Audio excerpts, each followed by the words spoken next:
નમસ્કાર વિદ્યાર્થી મિત્રો, હું વિનોદ હુલાણી એસએન વિદ્યાલય દ્વારા સંચાલિત ઈ લર્નિંગ પ્રોગ્રામમાં આપ સૌનું હાર્દિક સ્વાગત કરું છું.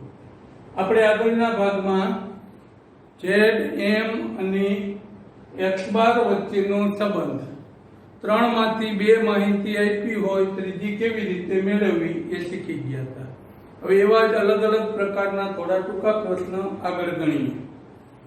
અહીંયા રકમ થોડી લખી દીધી છે, એના આધારે શરૂઆત કરીએ. તો સૌથી પહેલા આજનો પહેલો દાખલો અને આમ ચોથો દાખલો ટૂંકા પ્રશ્ન, જેમાં એવું કંઈક કીધું છે કે કોઈક માહિતી માટે z - m બરાબર 2.5,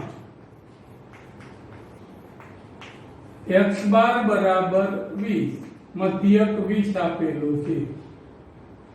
તો આનો ઉપયોગ કરી આપણે z શોધવાનો કીધો છે. હવે બે આપ્યા હોય અને ત્રીજું શોધવાનું હોય તો એવું શીખી ગયા હતા. હવે અહીંયા એકની કિંમત આપેલી હોય અને બે વચ્ચેનો સંબંધ આપેલો હોય ત્યારે જે કીધો હોય એ કેવી રીતે મેળવવું. તો સૌથી સરળ કે બે માંથી જેને શોધવાનો હોય એ સિવાયનાને આપણે સૂત્રનો કર્તા બનાવી દઈશું આ સંબંધના આધારે, અને એ કિંમત અને આ કિંમતનો ઉપયોગ આપણું જે ત્રણેય વચ્ચેનો સંબંધ દર્શાવતું સૂત્ર હતું એમાં મૂકી દઈશું એટલે જવાબ મળી જશે. તો આપણે આ રીતે એ દાખલાને ગણીશું. તો શરૂઆત કરીએ. તો અહીંયા આના આધારે આપણે કર્તા બનાવીએ. z - m બરાબર 2.5. z શોધવાનો કીધો છે તો m ને કરતા બનાવશું, m શોધવાનો કે તો z ને કરતા બનાવીએ. ચાલો m ને કરતા બનાવીએ, પણ માઈનસ છે એટલે પહેલા સામે લઈ પ્લસ કરી દઈએ, અને 2.5 પ્લસ હતા એ આ બાજુ આવે તો માઈનસ. આ આપણા માટે m કરતા બની ગયો કે m ની જગ્યાએ z - 2.5 મૂકી દઈશું. હવે આપણા સૂત્રનો ઉપયોગ કરીએ, તેની વચ્ચે સંબંધ દર્શાવતું સૂત્ર કે z બરાબર 3m - 2x બાર. 3m - 2x બાર કિંમત મૂકીએ તો z m ના 3 m ની જગ્યાએ z - 2.5, x બાર ની જગ્યાએ એની કિંમત 20 આપેલા છે. ચાલો હવે કાઉન્ટ છૂટો પાડીએ. તો z અહીંયા ગુણાકાર કરીએ, 3 ગુણ્યા z એટલે 3 છે, 3 ગુણ્યા 2.5 તો 25 ગુણ્યા 3 કરી 1.5 મૂકી દેવાનું, 2 ગુણ્યા 20 એટલે 40. હવે z વાળા પદ એક બાજુએ ભેગા કરીએ, અચળ પદ બીજી બાજુએ રાખીએ. તો 3z પ્લસ હતા એ આ બાજુ આવે તો માઈનસ. તો z - 3z બરાબર, આ બે માઈનસ હતા તો એનો સરવાળો કરી મોટાની નિશાની એટલે 47.5. ચલો મોટામાંથી નાનું બાદ કરીએ, મોટાની નિશાની તો -2z -47.5. બે બાજુથી માઈનસ ઉડી જશે, પછી આ બે ને ભાગાકારમાં લઈ આવો તો z બરાબર 47.5 છેદમાં 2. આમ 47.5 ભાગ્યા 2 કરવાનું. તો 47.5 ભાગ્યા 2 કરીએ તો 23.75 આવો જવાબ આવશે. નહીંતર ભાગાકાર કરી નાખો. આ થઈ ગયો આપણા માટે બહુલકની કિંમત. ચાલો આમ જ્યારે બે વચ્ચેનો સંબંધ અને એકની કિંમત આપી હોય તો આ રીતે કર્તા બનાવી અને ગણી શકશું. જેને શોધવાનો હોય એ સિવાયનાને કર્તા બનાવીશું. હવે આના કરતા થોડું જુદું. પાંચમો પ્રશ્ન કે x બાર - z બરાબર 3, x બાર વત્તા z બરાબર 45. બે વચ્ચેનો સંબંધ આપેલો હોય, બેમાં સરખા ચલ વચ્ચેનો એવા બે, અને એના આધારે કોઈ એક શોધવાનો હોય તો આપણે અહીંયા ત્રીજા ચેપ્ટરમાં જેને લોકની રીત કહેતા કે આદેશની રીત, એ રીતે આનો ઉકેલ મેળવી શકીએ. તો આપેલા બેયમાંથી કોઈ એક ચલને સરખો કરી સરવાળો અથવા બાદબાકી કરવાથી એ ચલ દૂર થશે અને બાકીના ચલની કિંમત મળે. ત્યાર પછી એ કિંમત બીજા કોઈ એક સમીકરણમાં મૂકશો એટલે બીજો ચલ મળે, અને પછી બંનેની કિંમત મૂકી દો ત્યાર પછી એમ મળશે. આ રીતે દાખલો ગણીએ તો આપણને આપેલું છે x બાર માઇનસ z બરાબર 3. બીજું આપેલું છે x બાર વત્તા z બરાબર 45. તો એમ આપણે શોધવાનું છે આના આધારે. ચલો હવે તો પહેલું અને બીજું આ બંનેનો સરવાળો ડાયરેક્ટ કરી નાખશું તો એમાંથી એક ચલનો લોપ થઈ જાય, કારણ કે ત્રીજા ચેપ્ટરમાં શીખી ગયા હતા ગમે તે એકનો સહગુણક સરખો જોઈએ. આમાં બે x બાર નો સહગુણક સરખો છે, z નો સરખો છે, એટલે ગુણવાની કોઈ જરૂરિયાત નથી. સીધું બેયનો શું કરી નાખશું સરવાળો. તો કે x બાર માઇનસ z બરાબર 3, x બાર વત્તા z બરાબર 45. બેયનો સરવાળો કરીએ તો શું થશે? x બાર વત્તા x બાર એટલે 2x બાર, માઇનસ z અને પ્લસ z ઉડી જશે. 45 વત્તા 3 એટલે 48. હવે આ ગુણાકારમાં, બાજુ આવે તો ભાગાકારમાં, તો 48 ભાગ્યા 2, હવે એવા નાના પદ નહીં લખશે, 48 ભાગ્યા 2 એટલે 24. આમ x બાર ની કિંમત મળી ગઈ. હવે x બાર ના કિંમત કા પહેલામાં અથવા બીજા સમીકરણમાં મૂકી દઈએ. તો કે x બાર વત્તા z બરાબર 45 આપ્યા છે.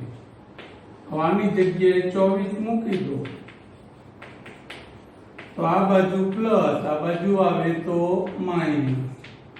આમ 45 માઇનસ 24, તો 45 માંથી 24 બાદ કરો એટલે 21 વધે. તો z બરાબર થઈ જશે 21. x બાર અને z મળી ગયા. આપણે શોધવાનો હતો એમ, તો બે આપ્યા હોય ત્રીજું શોધવું હોય તો એનું સૂત્ર આપણી પાસે હતું કે z બરાબર 3m માઇનસ 2x બાર. આમાંથી બે ની કિંમત મૂકી દો એટલે એમ મળી જશે. તો z ની જગ્યાએ 21, m શોધવાનું, x બાર ની જગ્યાએ 24, 2 ગુણ્યા 24 કરી આ બાજુ લઈ જઈએ તો 24 ગુણ્યા 2 એટલે 48, આ બાજુ આવે તો પ્લસ થઈ જશે. હવે આ બેનો સરવાળો 69. આ ત્રણ ગુણાકારમાં હતા એ ભાગાકારમાં આવશે. 69 ભાગ્યા 3 એટલે થઈ જશે 23. આમ બે વચ્ચેના બે સંબંધ આપ્યા હોય અને ત્રીજું મેળવવું હોય તો આવું કંઈક ગણશું. તો આ દાખલા હતા મધ્યસ્થ અને બહુલક તેની વચ્ચેના સંબંધ દર્શાવતા સૂત્ર હતા. બીજા અમુક એવા નવા છે એ પછી ગણીએ, એ પહેલા બીજી જે રકમ લખેલી છે એ પ્રમાણે. ચલો હવે છઠ્ઠો.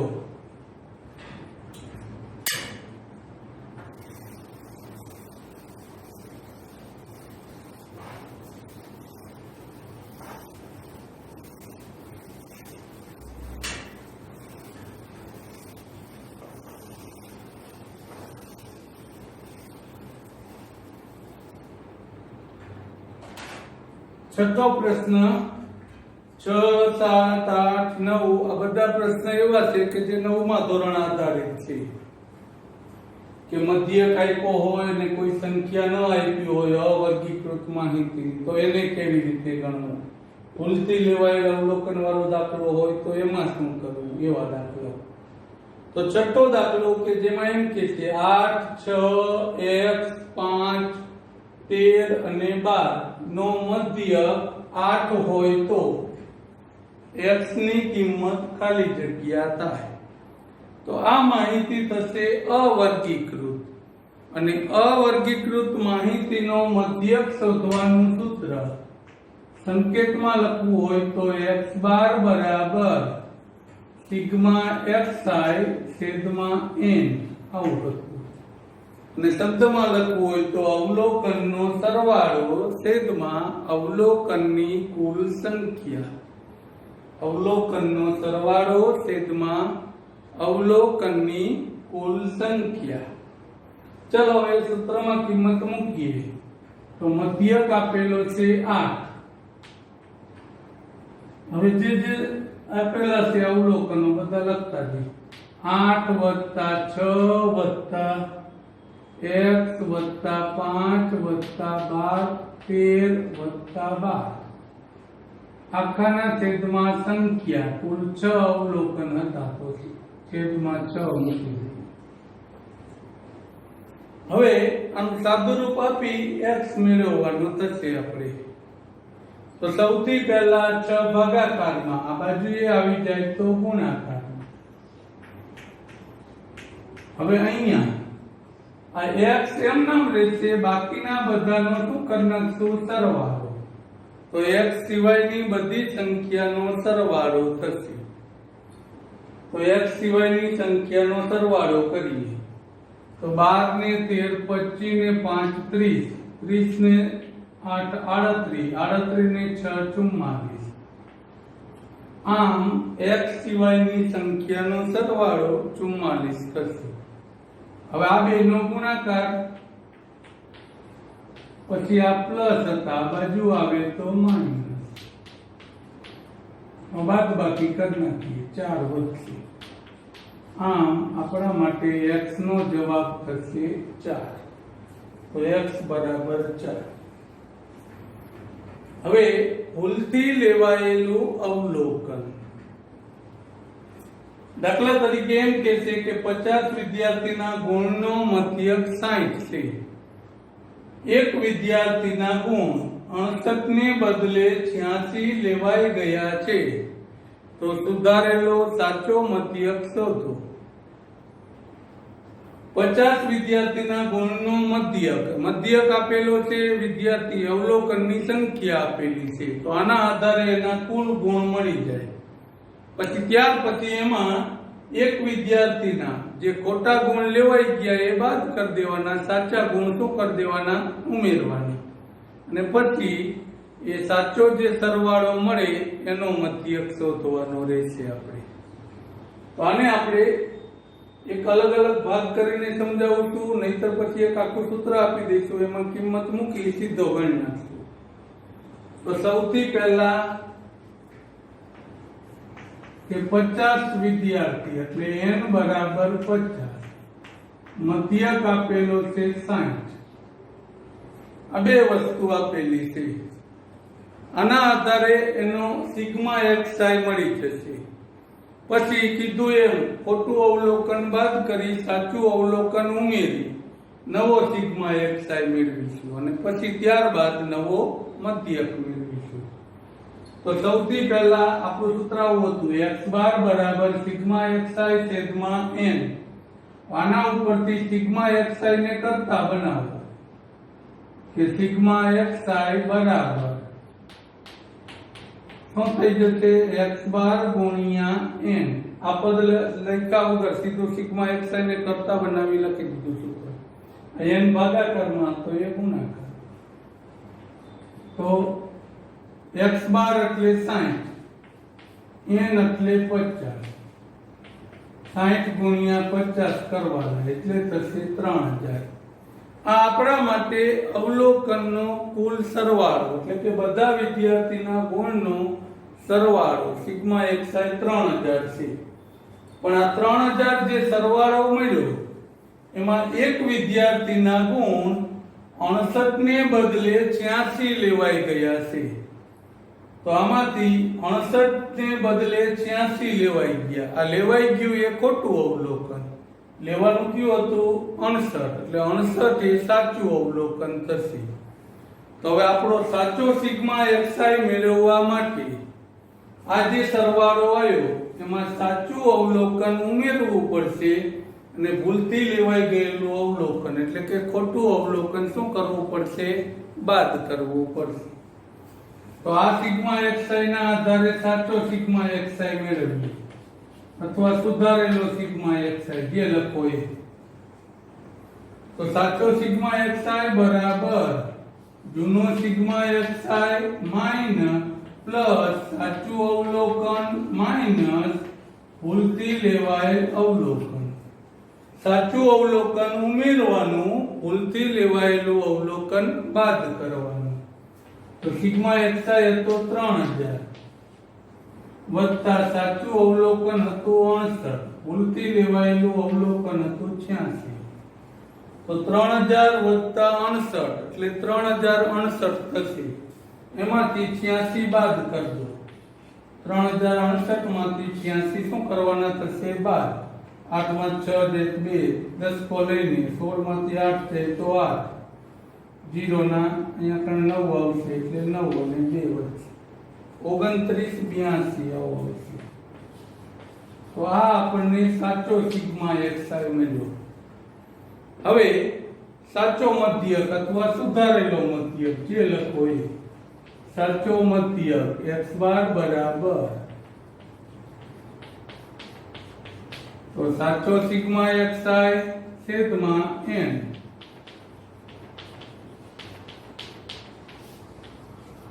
તો સાચો મળ્યો આપણને 2982 છેદમાં અવલોકનની સંખ્યા n એટલે 50.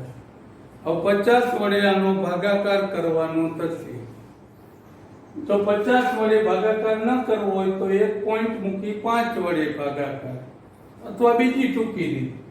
અહીંયા 50 છે તો આને 2 વડે ગુણવાથી 100 થઈ જાય તો ઉપર નીચે 2 વડે ગુણ નાખવાના.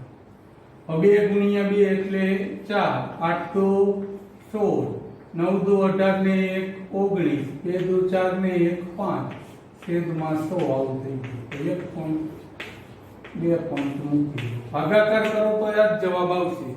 પણ છેદમાં 50 કે 5 આવું કંઈ હોય તો 2 વડે ગુણી 0 માં ફેરવીને સીધા પોઈન્ટ મૂકી શકો.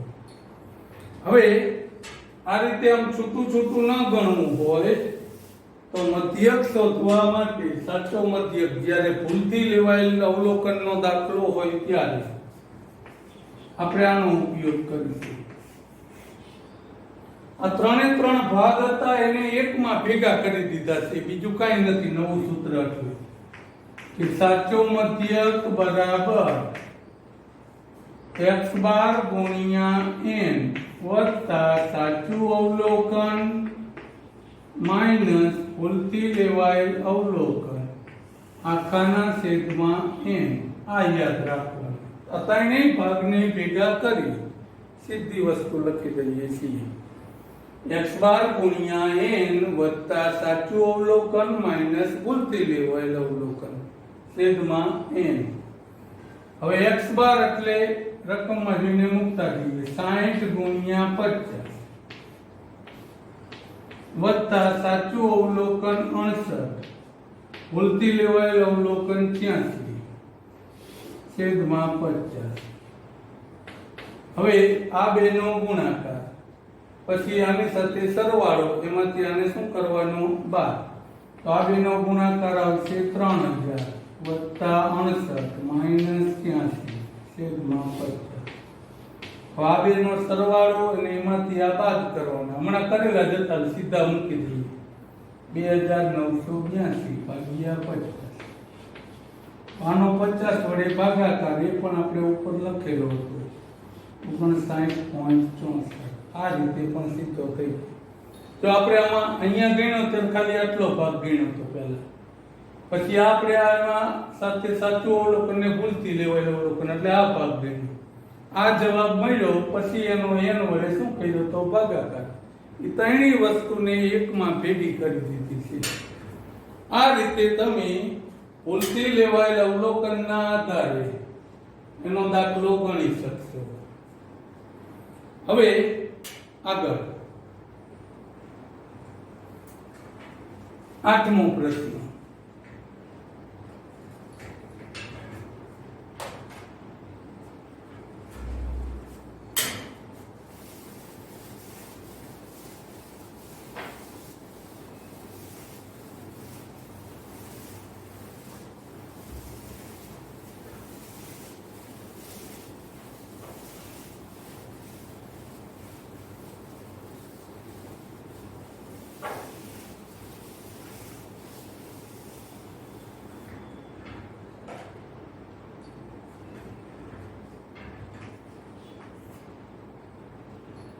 આઠમામાં 5 પાંડવો સરેરાશ 20 લાડુ ખાય છે. ભીમ સિવાયના પાંડવો સરેરાશ 5 લાડુ ખાય છે. તો ભીમે ખાલી જગ્યા લાડુ ખાધા હશે. હવે આવા ઘણા બધા પ્રશ્નો બની શકે અલગ અલગ. આપણે અત્યારે ખાલી એક જ લઈએ છીએ ઉદાહરણ તરીકે. આવું નવું બીજા 2-3 બનાવવા હોય તો ખાલી રકમ યાદ કરાવું કે આવું કંઈક થઈ શકે. દાખલા તરીકે એમ કે એક દુકાનનો સાપ્તાહિક આવક આટલા રૂપિયા છે અને સોમવારથી શનિવારની આવક આટલા રૂપિયા છે, તો રવિવારની આવક શોધો. એ પણ આના જેવો દાખલો થયો. બીજાની વાત પછી કરીએ, પહેલા એકને ગણી લઈએ. તો અહીંયા 5 પાંડવો સરેરાશ 20 લાડુ ખાય છે. બીજી વસ્તુ કે સરેરાશ એટલે મધ્યક. મધ્યકનું બીજું નામ સરેરાશ. તો 5 પાંડવો એટલે આપણા માટે n થશે 5 અને સરેરાશ એટલે મધ્યક થશે 20. પણ અહીંયા બે વખત અલગ અલગ વસ્તુ લીધી છે, એટલે કે સ્મોલ કેપિટલ કરો અથવા પહેલી વખત n1 અને x1 બહાર કહો. બીજી માહિતી લખો ત્યારે n2 અને x2 બહાર કહીશું. તો n1 બરાબર 5 આપેલા છે, x1 બરાબર 20 આપેલા છે. ત્યાર પછી એમ કીધું છે કે ભીમ સિવાયના. તો ભીમ સિવાયના એટલે કેટલા પાંડવો વધશે? ભીમ સિવાય 4 એટલે n છે એ આપણા માટે 4 થઈ જશે. એને n2 વડે દર્શાવીએ અને એની સરેરાશ x2 બાર કરીએ તો એ આપેલી છે 5. હવે દાખલામાં આપણે શું કરશું? તો કે પહેલા પાંચેય ભાઈઓએ ખાધેલા કુલ લાડવાની સંખ્યા શોધીશું. પછી 4 ભાઈઓએ ખાધેલા કુલ લાડવાની સંખ્યા શોધીશું. બેયના જવાબની શું કરી નાખશું? બાદબાકી. એટલે ભીમે ખાધેલા લાડવાઓની સંખ્યા મળી જશે. ઘણા બધા સીધા એમ કે 5 ભાઈના સરેરાશ 20, એમાંથી 4 ભાઈના 5 બાદ કરી દો તો 15 જવાબ. પણ ના, મધ્યકની બાદબાકી નથી કરવાની. એની કુલ સંખ્યા મેળવી એની બાદબાકી કરવાની છે. આવું હમણાં હું એક ઉદાહરણ બોલ્યો હતો કે સાપ્તાહિક વકરો, તો n1 એટલે 7 દિવસ આવશે અને એમ કીધું હોત કે 2000 રૂપિયા, તો x1 બાર 2000 થશે. પછી સોમવારથી શનિવાર કીધો હોત તો n2 6 થઈ જાય અને x2 બાર એનો મધ્ય કઈ પોઈન્ટ 900, તો એ 900 થશે. તો આ 6-7 દિવસનો કુલ આવક, એમાંથી 6 દિવસની કુલ આવક શું કરવાની? બાદ. જેમાં 5 ભાઈના લાડુમાંથી 4 ભાઈના લાડવાની સંખ્યા બાદ કરશું. આ જ રીતે એમ કે ક્રિકેટ ટીમના ઇન્ડિયાની ક્રિકેટ ટીમનો મધ્યક આટલા રન છે એટલે 11 ખેલાડી થયા. પછી એમ કે કેપ્ટન સિવાયના ખેલાડીનો મધ્યક આટલા રન છે, તો એમાં n બરાબર 10 થઈ જાય. તો કેપ્ટનના રન શોધવા હોય તો 11 ખેલાડીનો જે રન હોય એમાંથી 10 ખેલાડીના રન શું કરવાના? બાદ કરવાના થાય. આવા ઘણા બધા દાખલાઓ બનાવી શકાય. આપણે અત્યારે એક ગણીએ છીએ. તો સૌથી પહેલા આ બેના આધારે સિગ્મા xi મેળવીએ. સિગ્મા x1 કહી દઉં છું આને અત્યારે. તો x બાર ગુણ્યા n, તો 20 ગુણ્યા 5 બરાબર 100. આમ 5 પાંડવોએ ખાધેલા લાડવાની સંખ્યા કુલ 100 થશે. હવે ભીમ સિવાયના ગણી લઈએ. તો ભીમ સિવાયના પાંડવો માટે સિગ્મા x2 કહી દઈએ. તો એના માટે x2 ગુણ્યા n2, તો 5 ગુણ્યા 4 બરાબર 20. ઓકે, હમણાં કીધું તેમ કે 7 દિવસનો અને 6 દિવસનો આવક મળે એની શું કરી નાખવાની? બાદબાકી. તો આમાં એ જ વસ્તુ કે ભીમે ખાધેલા લાડુની સંખ્યા બરાબર, તો 5 ભાઈના લાડવામાંથી 4 ભાઈના લાડવા શું કરી દઈશું? 12. આમ ભીમે કુલ કેટલા લાડવા ખાધા હશે? 80 લાડવા ખાધા હશે. આ રીતે આ દાખલો થશે. હવે બીજા 2-3 ઉદાહરણ કીધા એ પણ આ જ રીતે ગણી શકો. એમ કે એક વર્ગની સોમવારથી શનિવારની હાજરી આટલી છે સરેરાશ, અને સોમવારથી શુક્રવારની આટલી છે, તો શનિવારની હાજરી શોધો. તો સોમથી શનિ એટલે 6 દિવસ લેવાના, સરેરાશ જે આપ્યું હોય એના ઉપરથી સિગ્મા એક્સઆઈ મળે. સોમથી શુક્ર એટલે 5 દિવસ લેવાના, એને સરેરાશ જે આપ્યું હોય એના આધારે સિગ્મા S2 મળે. પછી શનિવારની હાજરી શોધવા માટે બેયના જવાબની શું કરવાની થશે? બાદબાકી. આ રીતે તમે આવા દાખલાઓ ગણી શકો. હવે આના કરતા થોડું જુદું કે અમુક અવલોકનનો મધ્યક આપેલો હોય, એમાં કોઈ નવું અવલોકન ઉમેરવામાં આવે અથવા નવું અવલોકન કોઈ બાદ કરવામાં આવે અને પછી મધ્યક શોધવાનો કીધો હોય તો શું કરવું? નવું અવલોકન ઉમેરી અથવા નવું અવલોકન બાદ કરી આગળ ગણવો હોય તો કેવી રીતે ગણવું? એવો દાખલો આપણી પાસે 9મો છે. 9મા દાખલામાં એમ કીધું છે કે 5 અવલોકનોનો મધ્યક 25 છે. જો તેમાં એક નવું અવલોકન 37 ઉમેરતા માહિતીનો નવો મધ્યક ખાલી જગ્યા થાય. એક નવું અવલોકન 37 ઉમેરતા નવો મધ્યક ખાલી જગ્યા થાય. તો આ દાખલો એમાં સૌથી પહેલા આપણે જૂનો સરવાળો સિગ્મા એક્સઆઈ મેળવી લઈશું. પછી કોઈ અવલોકન ઉમેરવાનું કીધું હોય તો પ્લસ કરવાનું, કોઈ અવલોકન રદ કરવાનું કીધું હોય તો એમાંથી શું કરીશું? બાદ કરીશું.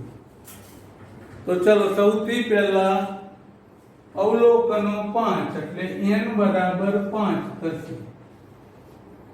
મધ્યક આપેલો છે 25, તો x બાર થશે 25. n બરાબર 5, x બાર બરાબર 25.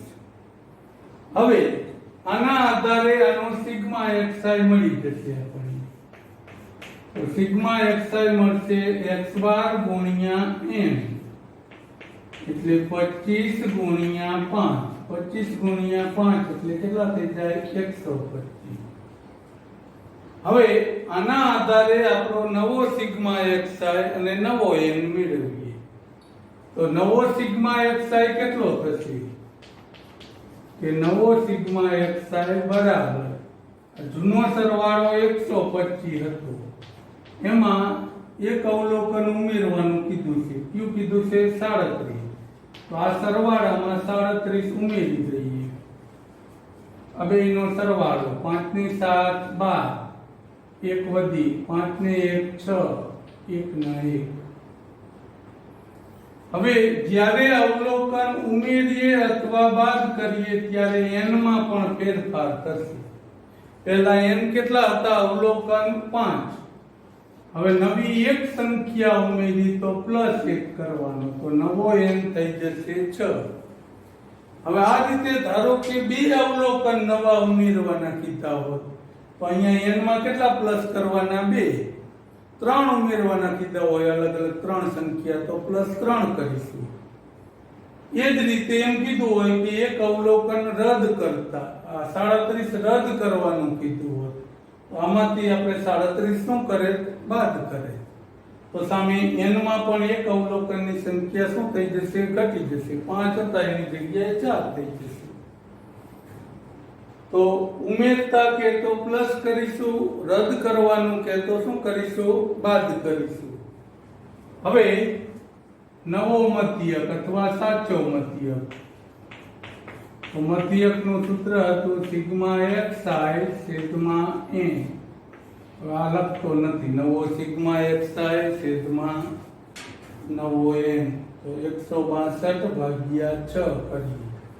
162 નો 6 વડે ભાગાકાર. તો 6 વડે આનો ભાગાકાર કરી નાખીએ. 162 ભાગ્યા 6. તો 6 ગુણ્યા 2 એટલે 12.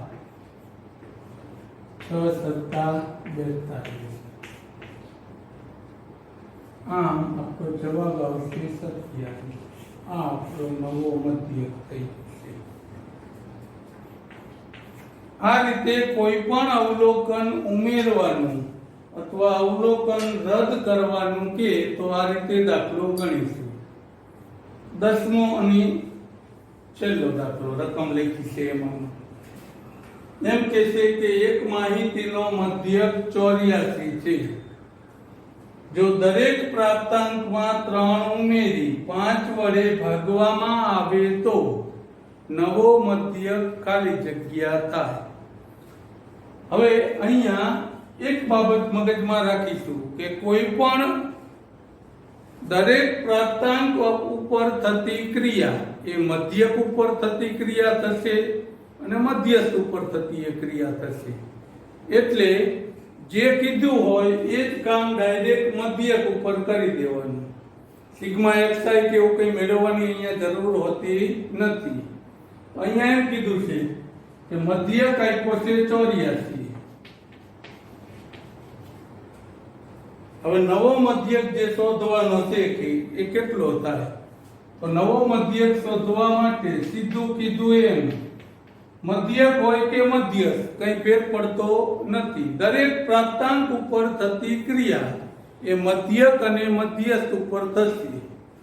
તો શું કીધું છે કે મધ્યક 84 છે. દરેક પ્રાપ્તાંકમાં 3 ઉમેરવાના કીધા હોય તો એ મધ્યકમાં પણ 3 ઉમેરો એટલો જ જવાબ આવે. પછી એમ કે દરેક પ્રાપ્તાંકને 5 વડે ભાગો તો એ મધ્યકને 5 વડે ભાગો એટલો જ જવાબ આવે. હવે એમ કીધું હોત બાદ કરતા તો માઈનસ અને ગુણતા કીધું હોત તો ગુણાકારમાં મૂકવાના. આમ દરેક અવલોકન પર થતી ક્રિયા એ મધ્યક અથવા મધ્યસ્થ પર થતી ક્રિયા થશે. એટલે 84 + 3 = 87. 87 ભાગ્યા 5 કરી નાખવાનું. 87 નો 5 વડે ભાગાકાર. 5 એકા 5 37. 5 સત્તા 35. 5 ચોક 20. આમ 17.4. હમણાં આગળ કીધું તું ભાગાકાર ન કરવો હોય છેદમાં 5 હોય કે 50 હોય તો આમ પણ કરી શકે. 2 વડે ગુણી નાખે તો 87 ગુણ્યા 2 કરે એટલે 174 છેદમાં 10 એટલે 1 પોઈન્ટ મૂકી દેવાનો. તો ભાગાકાર કરવાની જરૂર નથી. આવો કોઈ પણ દાખલો હોય, દાખલા તરીકે એમ કે એક માહિતીનો મધ્યક 18 છે. જો એના દરેક અવલોકનમાંથી 2 બાદ કરી 3 વડે ગુણતા તો દરેક અવલોકનમાંથી 2 બાદ કરો એ મધ્યકમાંથી 2 બાદ કરો અને પછી 3 વડે ગુણતા નવો મધ્યક ખાલી જગ્યા થાય. તો 18 - 2 એટલે 16. 16 ગુણ્યા 3 એટલે 48. તો આ આપણો જવાબ થશે. આમ દરેક પ્રાપ્તાંક પર થતી ક્રિયા એ મધ્યક પર થતી ક્રિયા થશે.